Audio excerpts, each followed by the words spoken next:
बच्चों, हमने व्याकरण में अध्याय 1 पढ़ा, भाषा, लिपि, व्याकरण के बारे में कि भाषा क्या है, लिपि किसे कहते हैं, व्याकरण किसे कहते हैं, बोली क्या है। तो ये हमने जाना क्योंकि ये फर्स्ट स्टेप है। हम जब व्याकरण पढ़ते हैं हिंदी का तो हमें सबसे पहले हमारे लिए जानना ज़रूरी है कि भाषा जो हम पढ़ रहे हैं, जो व्याकरण हम पढ़ रहे हैं, जिस भाषा का हम व्याकरण पढ़ रहे हैं वो भाषा है क्या, उसे जानना बहुत ज़रूरी है।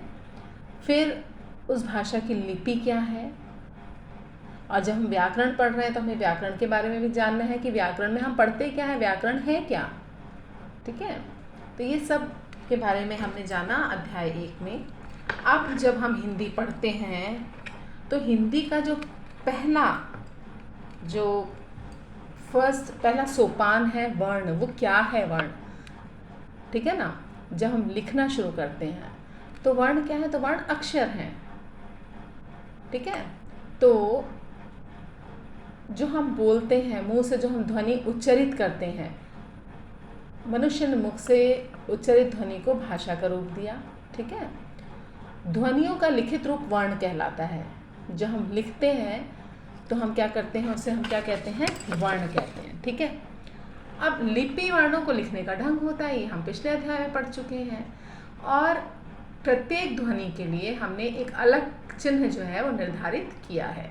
प्रत्येक ध्वनि के लिए, जैसे अ के लिए एक अलग चिन्ह है, आ उसके लिए एक अलग चिन्ह है, क अलग चिन्ह है, ख, तो हर जो भी ध्वनि साउंड है ना जो हमारे मुख से निकल रही है, तो उसके लिए हमने एक अलग अलग चिन्ह निर्धारित किए हैं।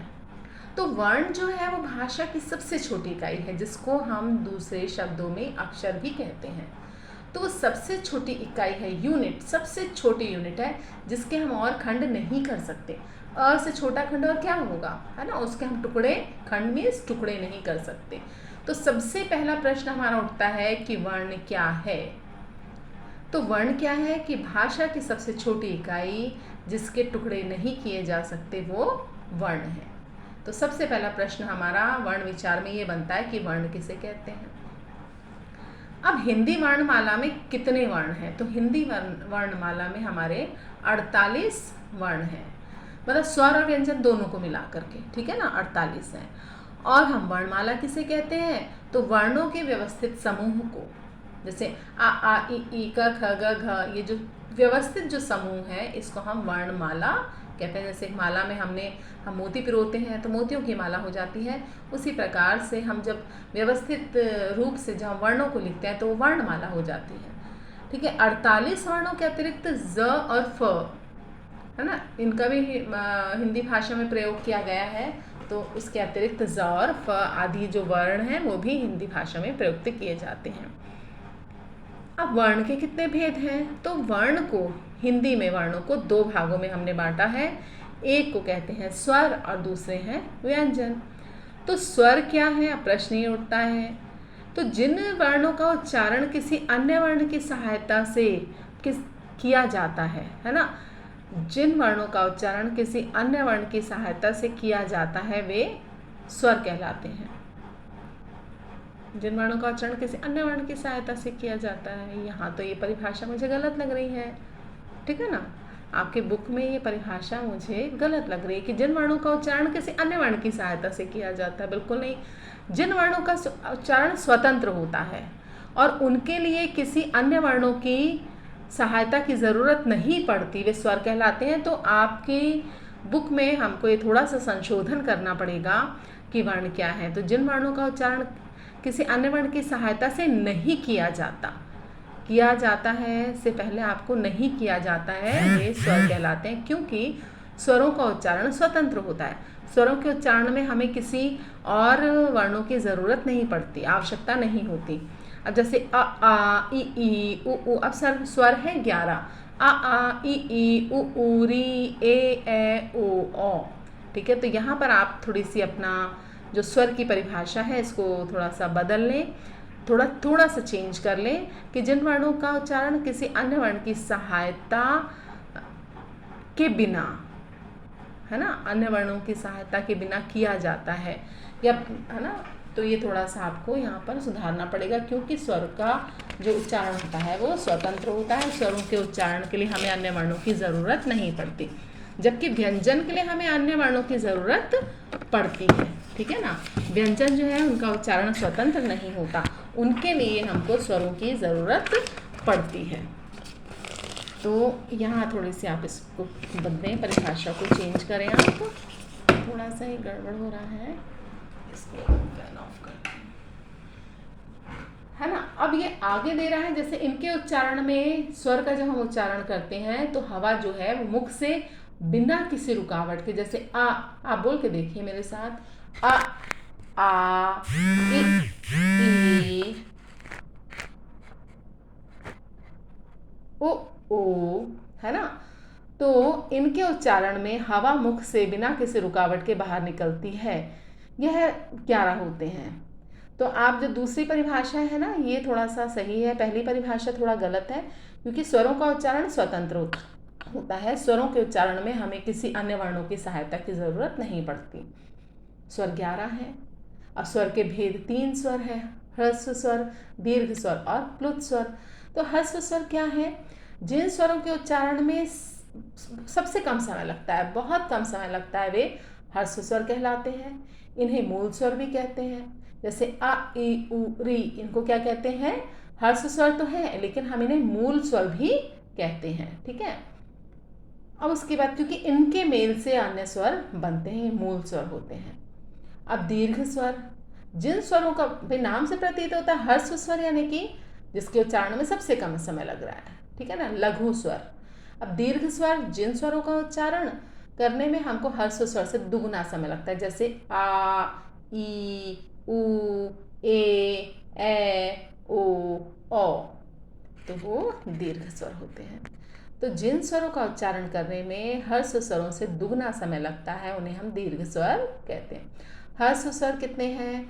4 हैं। दीर्घ स्वर 7 हैं। कुल मिला के हो गए ये 11। अब प्लुत स्वर क्या है? तो जिन स्वरों के उच्चारण में ह्रस्व स्वर से 3 गुना समय लगता है, वे प्लुत स्वर कहते हैं, प्लुत स्वर कहलाते हैं। ठीक है, प्लुत स्वर जिन्हें कहा जाता है, उन्हें कहा जाता है। इसका एक उदाहरण हमने केवल ओम देखा है। क्या देखा है? ओम। अब यहाँ पर आपको ये बुक में दे रखा है राम, हे, भैया आदि, यानी इनके उच्चारण में 3 गुना समय लगता है। अब ये स्वरों की मात्राएं हैं। तो ये आपको पता ही है कि स्वरों की किस प्रकार से मात्रा, क्योंकि आप 8th क्लास में आ गए हैं। तो आप फिर भी ये चार्ट आप एक बार देख लीजिएगा कि अ जो है, है ना, अ की कोई मात्रा नहीं होती। आ की मात्रा एक खड़ी पाई होती है। औ ऊपर क्या होता है? औ होता है, जैसे डॉक्टर वगैरह, डॉक्टर है, कॉलेज है ना। इस प्रकार से ई की मात्रा आपको पता है। बड़ी ई की तो अब 8th क्लास में मुझे लगता है आपको इतना सब पता होगा। तो ये थोड़ा सा इसके बारे में तो हम जानकारी मैं आपको तब दूंगी जब हम आमने सामने पढ़ेंगे। ठीक है ना। अब अयोगवाह क्या है? तो अयोगवाह अंग और आहा, ये अयोगवाह है। तो ये ऐसी ध्वनियां हैं, अंग और आहा, जो कि ना तो स्वर में हम इसको लिखते हैं, ना स्वर में काउंट करते हो, ना ही ये व्यंजन है, ना तो ये स्वर है और ना व्यंजन है। इन्हें हम अयोगवाह कहते हैं। अंग और आहा स्वरों और व्यंजनों में न रहने पर भी इनके साथ प्रयुक्त होते हैं। ठीक है, इसलिए इन्हें अयोगवाह कहा जाता है। अब हम पढ़ेंगे अनुस्वार क्या है। तो अनुस्वार, अनुस्वार का उच्चारण नाक से होता है, नाक से किया जाता है, और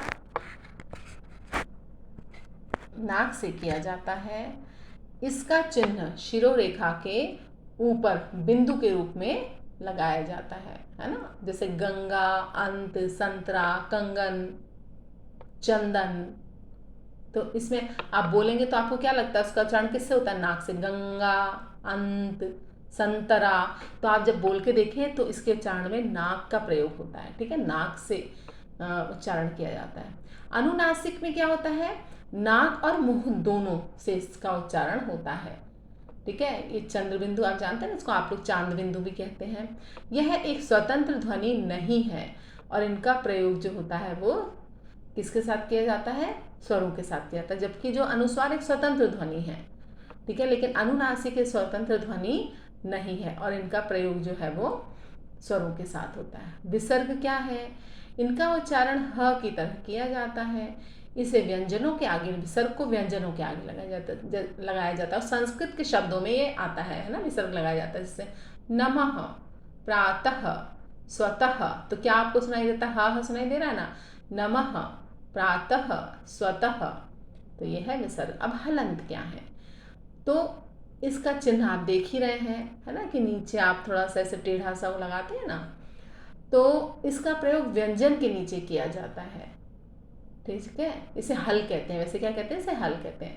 जिस व्यंजन में स्वर नहीं होता है वहां हलंत का चिन्ह लगा दिया जाता है, जिससे स्पष्ट हो जाता है कि ये स्वर रहित है, ये वर्ण स्वर, ये व्यंजन स्वर रहित है। ठीक है, जैसे द्वंद्व, विद्यार्थी आदि। आगत ध्वनि क्या है? अ, अंग्रेजी से हिंदी भाषा में आ गया है ना। आगत ध्वनि यानी आई हुई ध्वनि। तो ये अ है जो अंग्रेजी से हिंदी भाषा में आ गया है और इसका प्रयोग अंग्रेजी शब्दों को हिंदी में, जब हम अंग्रेजी शब्दों को हिंदी में लिखते हैं तब अ का प्रयोग किया जाता है। जैसे हम संस्कृत शब्दों को लिखते हैं तो विसर्ग का प्रयोग होता है, इसी प्रकार आगत ध्वनि है अ। जब हम अंग्रेजी, जैसे doctor, toffee, coffee, stop, trolley, तो जब ये बोलते, ये अंग्रेजी के शब्द हैं और इनको जब हम हिंदी में लिखते हैं तो इस अ का प्रयोग होता है। अब ये यहाँ पर आपको दिए हुए हैं कि र में उ और ऊ की मात्राएं किस प्रकार लिखी जाती हैं। तो र में जैसे हम मोस्टली कोई वर्ण होता है तो उसमें नीचे ऊ, है ना, लगाते हैं, व्यंजन होता है। लेकिन इसमें ऐसा नहीं होता है। इसमें क्या होता है? छोटा ऊ जिसको हम बोल रहे हैं ऊ, तो उसको हम र के मतलब बगैर घुंडी मोड़े, उसको घुंडी बोलते हैं, बगैर घुंडी मोड़े हम लिखते हैं और बड़े ऊ को हम घुंडी मोड़ करके र में लिखते हैं। ये आपको ये दिखाऊं मैं, जैसे कि ये है, ठीक है, र प्लस ऊ तो रू, तो रा के क्या हो रहा है? ये देखिए, रा के ये बगैर घुंडी मोड़ा हुआ है। अब रा के साथ बड़े ऊ का प्रयोग हो रहा है, ये रूमाल, तो ये घुंडी यहाँ पर मुड़ी हुई है। अब र के विभिन्न रूप ये भी मैं आपको बोल रही हूँ कि जब हम आमने सामने हम पढ़ेंगे तो हम इसको थोड़ा सा क्लियर ज़्यादा हम समझ पाएंगे। अब री की जो मात्रा है, तो री एक स्वर है ना, आ इ ई उ री। तो री स्वर है और इसका उच्चारण कैसा होता है? री की तरह, री बोलते हैं इसको। तो इसका प्रयोग केवल संस्कृत से आए हुए शब्दों में ही किया जाता है। जैसे कृपा, तो इसका उच्चारण पता क्या होता है? कृपा नहीं होता। अगर री घुंडी मुड़ी हुई है तो होगा कृपा, कृति, वृथा आदि। अब हम पढ़ेंगे व्यंजन क्या है। स्वर तो हमने पढ़ लिए कि स्वरों का उच्चारण स्वतंत्र किया जाता है, स्वतंत्र होता है। और व्यंजन जो है, व्यंजनों के उच्चारण में स्वरों की सहायता की जरूरत पड़ती है। अब व्यंजन क्या है? तो जिन वर्णों का उच्चारण स्वरों की सहायता से किया जाता है वे व्यंजन कहलाते हैं। जैसे क, च, ट, त।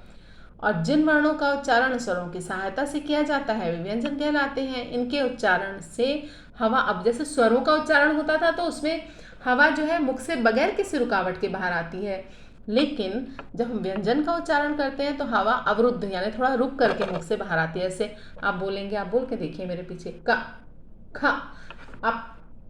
आप मुंह के आगे अपने, है ना, हाथ लगाइए, क, ख। तो आपको खुद महसूस होगा, जैसे आप बोलेंगे आ, तो मुख से वायु बगैर किसी अवरोध के बाहर आ रही है ना। अभी आप कहेंगे मैम कोरोना काल में आप ये सब क्या बोल रहे हैं, लेकिन नहीं, थोड़ा सा आप अपने ही हाथ है इसको मुंह के आगे रखिए थोड़ा। तो जब हम स्वर बोलेंगे आ तो बगैर किसी रुकावट से, बिना किसी रुकावट के मुख से वायु आएगी। लेकिन जब हम बोलेंगे क, ख, ग, ख, तो एक रुकावट के साथ जो है, एक अवरोध के साथ हवा मुख से बाहर निकलती है। ये है व्यंजन।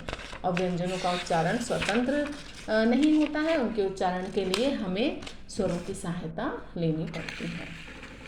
अब हम पढ़ेंगे इसके बाद कि व्यंजन कितने हैं। तो व्यंजन मूल रूप से 33 होते हैं, 33 होते हैं।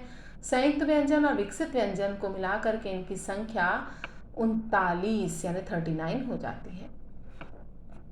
स्वरों के भी 3 भेद आपने देखे, हर्ष स्वर, दीर्घ स्वर, प्लुत स्वर। उसी प्रकार से व्यंजन के भी 3 भेद होते हैं, स्पर्श व्यंजन, अंतःस्थ व्यंजन, ऊष्म व्यंजन। आप जब व्यंजन पढ़ते हैं तो आपको पूरा ये पता होना चाहिए कितने व्यंजन हैं। क ख ग घ ङ च छ छ ज ज ढ इया, सॉरी, च छ ज ज इया। आपको बोलना भी आना चाहिए। क ख ग घ अंगा नहीं, क ख ग घ आपको क्या बोलते, क ख ग ऋणा, पता नहीं ऐसे कुछ आप लोग बोलते हैं, मैंने देखा अक्सर आपको क्लास में। लेकिन क ख ग घ अंगा, च छ ज झ इया, ट ठ ड ढ ण, त थ द ध न, प फ ब भ म। प फ नहीं है, प फ। यहाँ पर भी देखिए गलत लिखा हुआ है, प फ। यहाँ पर क्या आना चाहिए, फ। फ नहीं, क्योंकि फ हो जाता है तो उसके फ जब हम उच्चारित करते हैं तो उसके नीचे नुक्ता होता है। लेकिन यहाँ पे प फ, ब भ म, ठीक है ना, ये स्पर्श। तो इनको स्पर्श हम व्यंजन क्यों कहते हैं, क्योंकि जब हम इनका उच्चारण करते हैं तो हमारी जिह्वा जो है, हमारी जीभ जो है, वो मुख के किसी ना किसी अंग का स्पर्श करती है। जैसे हम क ख ग घ ङ बोलते हैं तो हमारी जीभ कंठ को स्पर्श करती है। च छ ज झ इया जब हम बोलते हैं तो हमारी जीभ जो है, जिह्वा, वो तालु को स्पर्श करती है। ट ठ ड ढ ण जब हम बोलते हैं तो हमारी जीभ मूर्धा को स्पर्श करती है। ट ठ। और जब त थ द ध न तो हमारी जीभ जो है वो दांत को स्पर्श करती है। प फ ब भ म जब हम बोलेंगे तो ओठ जो है, प फ, तो ओठ आपस में स्पर्श होते हैं, इसलिए इनको हम स्पर्श व्यंजन कहते हैं। तो जब हम व्यंजन पढ़ते हैं तो आपको इसमें थोड़ा सा खोना पड़ता है।